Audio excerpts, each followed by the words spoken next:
Fala galera, show do Estúdio 1! Hoje iremos discutir sobre a origem da vida e as teorias evolutivas. Eu te convido a assistir essa aula maravilhosa de biologia aqui com o professor Antenor.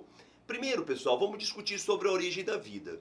É um tema que desperta muita curiosidade na população, como também é um tema bastante cobrado nos vestibulares. Hoje iremos abordar as teorias de como surgiu o primeiro ser vivo em nosso planeta.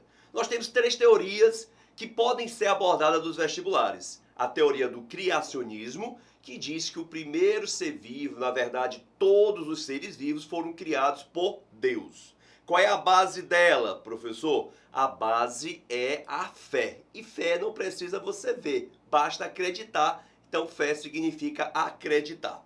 As teorias científicas, nós temos a teoria da evolução química, que foi proposta por Oparin e por Haldane. O que essa teoria preconiza? Que o primeiro ser vivo surgiu em nosso planeta de forma abiótica. Como assim, professor? A partir da composição dos gases da nossa atmosfera primitiva. A nossa atmosfera primitiva era tóxica, não tinha oxigênio, era bombardeada por descargas elétricas. Quais eram os gases mais abundantes? Nós tínhamos metano, a amônia, o vapor d'água, tinha enxofre, tinha gás carbônico, tinha hidrogênio. Esses eram os gases mais abundantes na atmosfera primitiva. Esses gases eram bombardeados por descargas elétricas e essas moléculas se reorganizavam formando moléculas orgânicas. Preste atenção, moléculas inorgânicas davam origem a moléculas orgânicas de forma abiótica, que eram levadas para os mares primitivos. E lá elas foram se organizando até originar o primeiro ser vivo. Essa teoria é a teoria da evolução química proposta por Oparin e Haldane. Mas anota aí nas tuas dicas aqui do estúdio.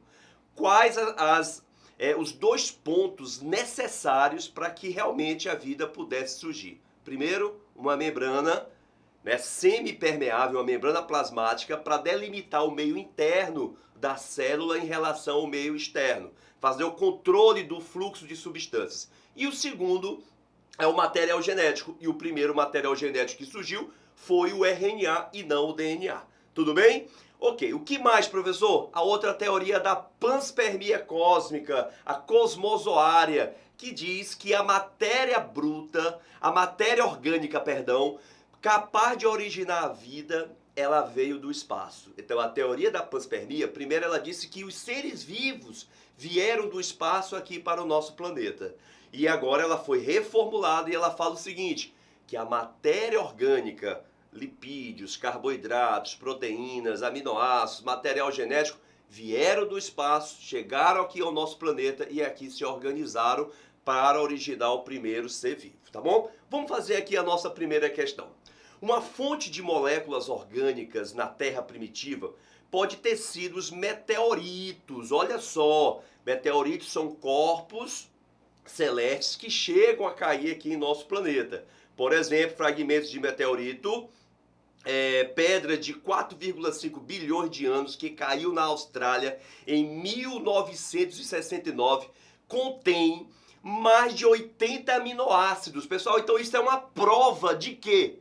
De que no universo a matéria orgânica também surge de forma abiótica. Então essas são as duas diferenças entre a teoria da evolução química e a teoria da panspermia. Para a panspermia, a matéria orgânica veio do espaço e chegou ao nosso planeta. Para a teoria da evolução química, a matéria orgânica surgiu aqui em nosso planeta, a partir dos gases da atmosfera primitiva. Então nós já começamos a ler o enunciado, vimos que o enunciado da questão remete à teoria da panspermia cósmica. Então vamos lá? Essa evidência é um reforço para a teoria conhecida como geração espontânea. Não. Letra B. Panspermia cósmica. Resposta correta, letra B, de bons alunos do Estúdio 1. Por que não é a C? Evolução química. Evolução química, acabamos de discutir, a de Oparin e de Haldane. Criacionismo tem a ver com a fé, com a religião. e Big Bang é a teoria que explica, a teoria científica que explica a formação do nosso universo, ok? Então vamos aqui. Próximo tópico sobre a origem da vida que você não pode deixar de saber é sobre a teoria endossimbiótica. Essa teoria endossimbiótica, proposta por uma cientista norte-americana chamada de Lee Margulis, propõe o seguinte, que mitocôndrias, que são responsáveis pela respiração celular, e os cloroplastos, que são responsáveis pela fotossíntese, no passado foram bactérias. Professor, o que é isso, professor? Sim, mitocôndrias e cloroplastos, organelas presentes nas células dos eucariontes, no passado foram bactérias. Bactérias, como você percebe na imagem, que foram fagocitadas, foram engolidas por células eucarióticas, mas não foram digeridas. Elas não foram digeridas e passaram a viver em simbiose, em relação. E hoje uma relação de total dependência. A célula não vive sem a mitocôndria e nem a mitocôndria sem a célula. Agora, não adianta falar se não mostrar as provas. E os vestibulares cobram quais são as provas de que mitocôndrias e cloroplastos no passado foram bactérias. Eu tenho duas provas para vocês anotarem aí no caderninho de biodicas aqui do estúdio. Vamos lá. Primeira prova. Mitocôndrias e cloroplastos são as únicas organelas que possuem material genético próprio. E é um DNA circular. E DNA circular eu só encontro aonde? Em bactérias.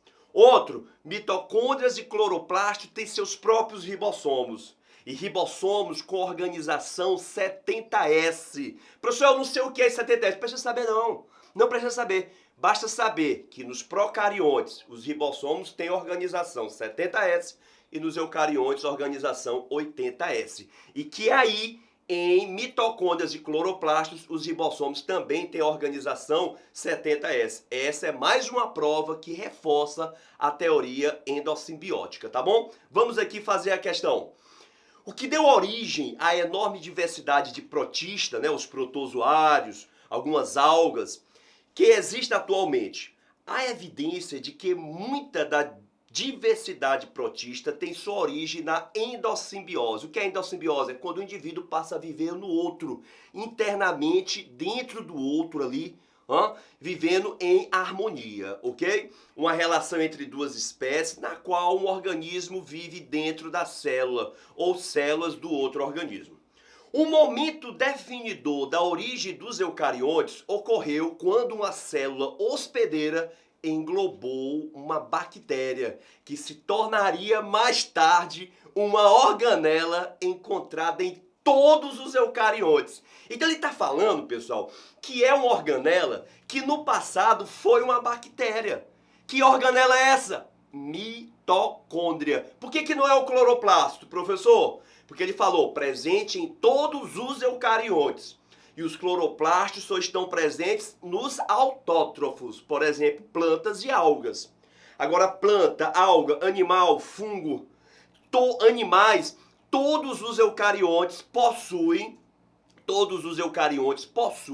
as mitocôndrias. Então, vamos lá para a pergunta. A organela celular responsável pela diversidade dos protistas e demais eucariontes, qual é a organela? Letra C de estúdio. Letra C de estúdio. Mitocôndria. Repito, por que não pode ser cloroplasto, tio Antenor?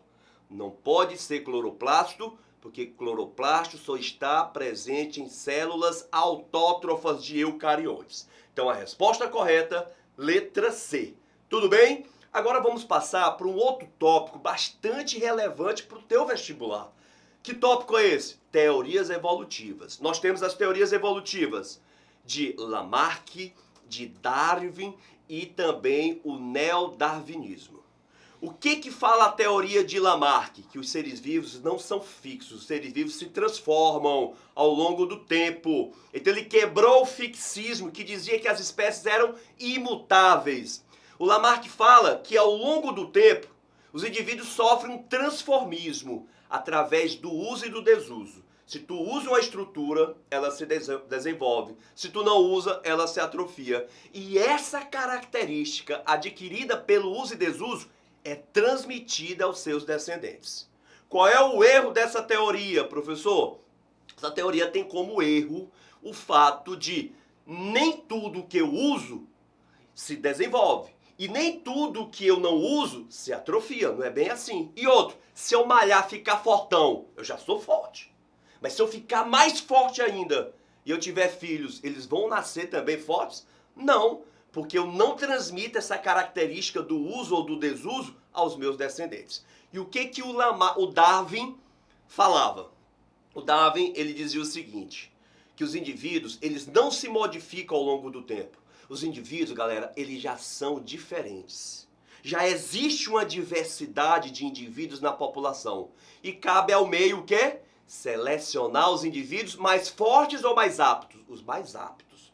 Aqueles que têm uma característica que traz mais vantagem para o ambiente, tá bom? Então veja que para Lamarck, o meio modifica o indivíduo. Veja que para Darwin, o meio apenas seleciona os indivíduos mais aptos. Mas o que o Darwin não sabia explicar? A causa da variabilidade dos indivíduos. E aí surgiu a genética, que passou a explicar que essa variabilidade dos indivíduos é promovido por quê? Pelas recombinações genéticas que ocorrem no processo de reprodução sexuada e também pelas mutações. Aí surgiu o neodarwinismo, que é um complemento da teoria do Darwin. Ok? Então vamos colocar esse tema em prática. Vamos lá, terceira questão. Os anfíbios são os animais que apresentam dependência de um ambiente úmido ou aquático. Nos anfíbios, a pele é de fundamental importância para a maioria das atividades vitais. Apresenta glândulas de muco para conservar-se úmida, favorecendo as trocas gasosas, e também pode apresentar glândulas de veneno contra micro-organismos e predadores. Segundo a teoria evolutiva de Darwin, essas características dos anfíbios representam o quê, pessoal? Eu te pergunto, essas características dos anfíbios, a pele úmida fazendo as trocas gasosas, isso aí é porque o anfíbio quis ser assim ou ele já era e o meio favoreceu? Ele já era e o meio favoreceu. Então não pode ser a letra A, uso e desuso, porque uso e desuso é de Lamarck. Letra B, atrofia do pulmão devido ao uso contínuo da pele. Não, eu usei a pele e o pulmão se atrofiou? Também não. Letra C, transmissão de caracteres adquiridos. Tu já sabe que é Lamarck. Letra D, futura extinção desses organismos, pois estão mal adaptados. Pessoal, os anfíbios são bem adaptados a ambientes úmidos. Agora, um anfíbio não será bem adaptado se eu colocá-lo num ambiente semi-desértico, num ambiente árido. Mas os anfíbios, onde eles vivem, eles são muito bem adaptados. Ok? Letra E, seleção de adaptações em função do meio ambiente que vive. Ou seja, o meio ambiente deles, que eles vivem, é um ambiente úmido. E esse ambiente úmido permite que indivíduos que façam a respiração cutânea possam sobreviver. Então, resposta, letra E de Studium, tá bom? Letra E de Studium. Ok, e agora vamos para a nossa última questão, que é fantástica. Se liga aí, pessoal, das dicas, ó. As cobras estão entre os animais peçonhentos que mais causam acidentes no Brasil. Jararaca, teve até agora há pouco tempo um episódio de uma mulher banhando numa cachoeira e foi mordida por uma jararaca várias vezes. A vizinha também, que fica falando mal do outro, a jararaca também. Mas vamos lá. Principalmente na área rural, as cascavéis, apesar de extremamente venenosa, são cobras que, em regiões, em relação a outras espécies, causam poucos acidentes. Por quê? Então a cascavel ela é muito peçonhenta. A peçonha da cascavel, ou seja, o veneno dela, realmente é bem forte. Mas as cascavéis, em relação às jararacas, em relação a outras serpentes, causam menos acidentes. Por quê? Vamos ler o texto, vamos lá, ó. Isso se deve ao ruído do seu chocalho, aquele guizozinho na cauda que faz barulho, que faz com que suas vítimas percebam sua presença e as evitem.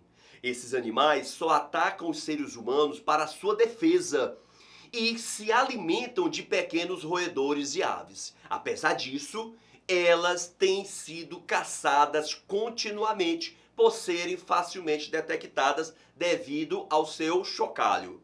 Vamos lá. Ultimamente, os cientistas observaram que as cobras têm ficado mais silenciosas, o que passa a ser um problema, pois se as pessoas não as percebem, aumentam os riscos de acidente. Aí vamos lá. A explicação darwinista para o fato de as cascavéis estar ficando mais silenciosa é que... Ah, que questão legal. Eu te pergunto, as cascavéis estão ficando mais silenciosas é para poder se proteger dos seres humanos?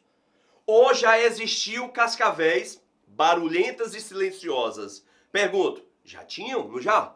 Cascavéis de variedade que faziam mais barulho com o chocalho e outras que faziam menos barulhos. Pergunto, quem tem mais vantagem no ambiente? A que faz menos barulho. Não é verdade? A que faz menos barulho. Então foi um caso de seleção. Onde as mais barulhentas, os seres humanos iam lá e pá, matavam elas.